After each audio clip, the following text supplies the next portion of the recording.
થાકી ગઈ છું હવે, હારી ગઈ જિંદગીથી. સંબંધો સાચવતા સાચવતા જ પોતે વિખરાઈ ગઈ છું. બધાનું સારું કરવા છતાં મારી સાથે જ કેમ આવું થાય છે? હવે નથી સહન થતું. એવું લાગે છે ને કે હું એકલી જ છું. આ જગતમાં કોઈ છે જ નહીં મારું. હે કાના, હવે નથી સહન થતું, નથી થતું. મને માફ કરજે કાના. આ શરીર હું ત્યાગું છું. માધવ, હવે જીવવાની તાકાત નથી મારામાં, શક્તિ નથી. મને માફ કરજે.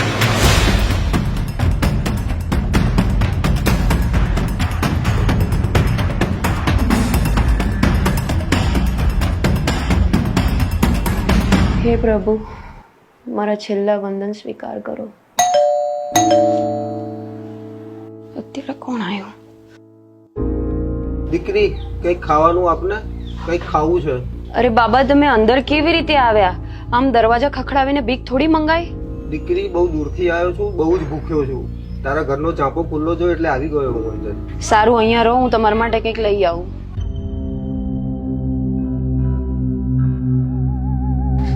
લો બાબા, શાક રોટલી છે.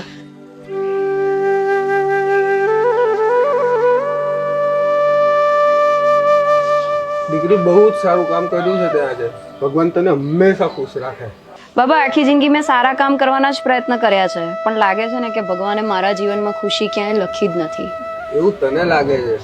તો પછી મારા સારા કર્મોના ફળ ક્યાં છે? દીકરી, માણસે બધા જ કામ તેનું ફળ પામવાની ઈચ્છા વગર જ કરવા જોઈએ. કર્મફળ ઈશ્વરને સોંપીને જ હંમેશા જીવન આગળ વધારવું જોઈએ. આ બધી તો વાતો છે ખાલી બાબા. ના દીકરી, જે મનુષ્ય કર્મફળ ઈશ્વરને સમર્પિત કરીને પોતાનું કર્તવ્ય કર્મ કરે છે એ ઈશ્વરને ખૂબ જ પ્રિય હોય છે. ઘણા લોકો પોતાના જીવનમાં આવતી નાની મોટી ઘટનાઓથી એટલા બધા હલી જાય કે પોતાના જીવનો શરીરનો નાશ કરવાનું વિચારે છે. પણ જીવવાનો કોઈ હેતુ જ ના બચે તો શું કરવાનું? પોતાની જાતને ઈશ્વરને સમર્પિત કરીને એમના પર વિશ્વાસ રાખ, બધું જ સારું થઈ જશે દીકરી. જો કોઈ સૌથી મોટો પાપી હોય અને એ પણ ઈશ્વરના દિવ્ય જ્ઞાનને પ્રાપ્ત કરવાનો પ્રયત્ન કરે ને તો એ પણ દુઃખોના સાગરને પાર કરી લે છે. તો પછી પ્રભુ ભક્તોનું તો શું કહેવું? તો પછી તમારા ઈશ્વર દુઃખ કેમ આપે છે? દુઃખ તો પોતાના કર્મ આપે છે. પણ હવે તો ઈશ્વર પરની શ્રદ્ધા ડગી ગઈ છે. મને મારા સવાલોના જવાબ કોણ આપશે? દીકરી, મને પાણી આપને. હા બાબા, બેસો, હું લાવું છું. વાત તો સાચી છે. શું ખબર પ્રભુ મને મજબૂત બનાવવા માંગતા હોય? મારા જીવનમાં મારા માટે જે ના સારા સંબંધો હોય એને દૂર કરીને મારું જ ભલું કરતા હોય, એકલતા આપીને મને પ્રભુ ભક્તિમાં વાળવા માંગતા હોય. પણ પ્રભુ સાથ તો આપશે ને. હું બાબાનો આભાર તો માનું, આજે એમના લીધે થઈને મારા મનમાં શાંતિ થઈ ગઈ. હું એક પાપ અધર્મ કરતા અટકી ગઈ. બાબાને થેન્ક્સ કહું. લો બાબા, પાણી. जब तक ये धुरा मेरे हाथों में तुम्हारे मन को कभी भटकने नहीं दूंगा पार.